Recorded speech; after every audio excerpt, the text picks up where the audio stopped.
Husband থেকে আর যাই বলে তাই তাই তোমার সাথে আমার সাথে কিন্তু শুক্রবারে বিয়ে, বুঝছো? এগুলা তোমার দেখার পরে থেকে আমার খুবই ভালো লাগছে, বুঝছো? কারণ আমি ঘুমাইলেও যেন তোমার আমি দেখি, বুঝছো? মানে আমার এরকম একটা ধ্যান ধারণা আর কি। তো যাই হোক, ওই যে কতুরা যে একটা বাড়ি আছে না, ওইটা তোমার নামে লিখে দিবি। সত্যি বলছো? হ্যাঁ, এজন্যই তো তোমাকে আমি এত বেশি ভালোবাসি। তার সাথে আমি তোমাকে ভালোবাসি বেশি, বুঝছো? আর এই যে এয়ারপোর্টে যে গাড়ি আছে ছড়া, ওই তোমার নামে। সত্যি জানো?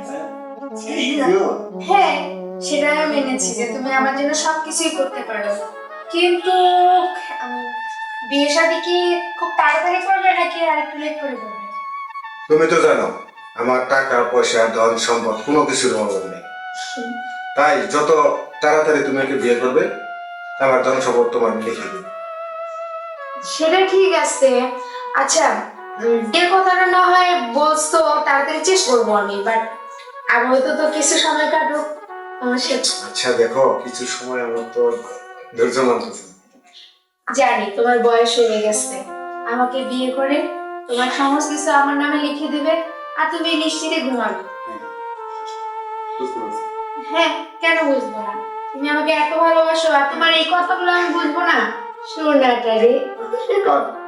আচ্ছা, তুমি কোনো চিন্তা করো না, আমার একটু ঝামেলা আছে, ঝামেলাটা ঠিক করে তারপর আমরা বিয়ে করবো, কেমন? আচ্ছা ঠিক আছে যে হ্যাঁ, বিয়ে তো অবশ্যই করবেন। তো উনি কে? প্লিজ স্যার, উনি আমার এগুলো কি বলো তুমি? ওনাকে আমি ভালোবাসি। আপনি চুপ থাকেন তো, আমাকে কথা বলতে দেন। স্যার, আপনি কিছু বলবেন? হ্যাঁ, বলার জন্য তো এসেছি, কিন্তু তোমাদের ভিতরে কেমন জানি একটা অন্যরকম কিছু পাইতেছি আমি। উনি বলতেছে তোমাকে ভালোবাসে, তুমি বলতেছো তোমার আঙ্কেল। বিষয়টা কি বলো তো? আসলে স্যার, আমি বিষয়টা বলতেছি, ওনার বয়স হয়ে গেছে তো, তাই কখন কি বলে উনি নিজেও জানে না। ওনার এক ভাতিজা আছে, তার সাথে আমার বিয়ের আলাপ চলতেছে, এই বিষয় নিয়ে আর কি কথা বলতেছিলাম। না না, তোমার মাথাটাই খারাপ হয়ে গেছে। আচ্ছা, এত কথা না বলি, তোমার নাম কি মাইশা? জি, আমার নাম মাইশা। আপনি কি করে জানলেন? হ্যাঁ, সেটা আমি কি করে জানি সেটা তোমাকে পরে বলবো। রেজাউল নামে কাউকে চিনো? রেজাউল? না, এরকম কাউকে চিনি না। সত্যি চিনো না? না স্যার, কাউকেই চিনি না। আমি তো যতটুকু জানি, রেজাউল নামে সেই ছেলেটি হচ্ছে তোমার স্বামী, আর আজকে সে ট্রাকের নিচে চাপা পড়ে মারা গেছে। কি বলেন স্যার? হয়তোবা আমার মতো কোনো মেয়ের হাজবেন্ড হতে পারে, বাট আমার তো বিয়েই হয় নাই। দেখেন, আমি একেবারে ভার্জিন। তাই? জি। তার মানে তুমি সত্যি রেজাউল নামে কাউকে চিনো না? না, ঠিক চিনার প্রশ্নই আসে না। ঠিক না আঙ্কেল? বাহ বাহ, আরে তুমি? আমি তুই তো রেজাল্ট নামে কেন ছেলে হইলে আমি তো শুনলাম। এই, চিনেন? জি এমন এমন করছেন কেন? চিনেন কিনা বলেন? জি জি, উনি আমার হাজবেন্ড। আরে হাজবেন্ড থেকে আর যাই বলে তাই তাই তোমার সাথে আমার সাথে কিন্তু শুক্রবারে বিয়ে, বুঝছো? এগুলো আমি বুঝি না। তোমার হাজবেন্ড কে? আমি জানতাম তোমার নিয়ে আমার অনেক ডাউট ছিল।